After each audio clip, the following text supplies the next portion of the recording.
அதுவும் ஒன்றிய பிரதமர் நரேந்திர மோடி இருக்காரு, எல்லா இடத்திலையும் போய் திருக்குறள் சொல்லி சொல்லியே ஓட்டுறாரியா. பொழுதுண்டு பால்பார் பால்பார் மற்றவர் தொழுதுண்டு பென்சல் பார். ஆனா விவசாயிகளுக்கு ஆப்பு வைப்பார் நல்லா. இன்னைக்கு தஞ்சாவூர்ல நெல் கொள்முதல் செய்யாமல் போனதற்கு அந்த ஈரப்பதத்திற்குரிய சதவீதத்தை சரியாக மத்திய அரசு கொடுக்காததான் காரணம். ஆனா மேடையில் பொழுதுண்டு பால்பார் பால்பார் மற்றபார் தொழுதுண்டு பென்சல் பார்.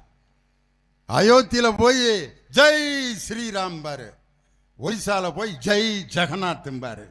ராமர் பார்க்குறாரு, இங்கேருந்து அங்கே போகிறதுக்குள்ளே ஜெகநாதனா மாறிட்டானே அப்படின்னு. இங்கே தமிழ்நாட்டுக்கு வந்த மருதமலா முருகனுக்கு அரகரா அப்படின்பாரு.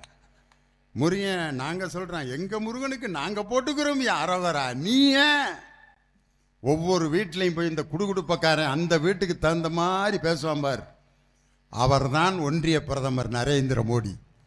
உங்களுடைய பாட்சா வட இந்திய மாநிலங்களில் செல்லலாம், ஆனால் பெரியாரின் மண்ணான இந்த தமிழகத்தில் என்டிஏ கூட்டணி மோடியினுடைய நடிப்பும் பாட்சாவும் பலிக்காது. 2026 முத்துவேல் கருணாநிதி ஸ்டாலின் தான் மீண்டும் தமிழகத்தின் முதலமைச்சராக பொறுப்பேற்பார்.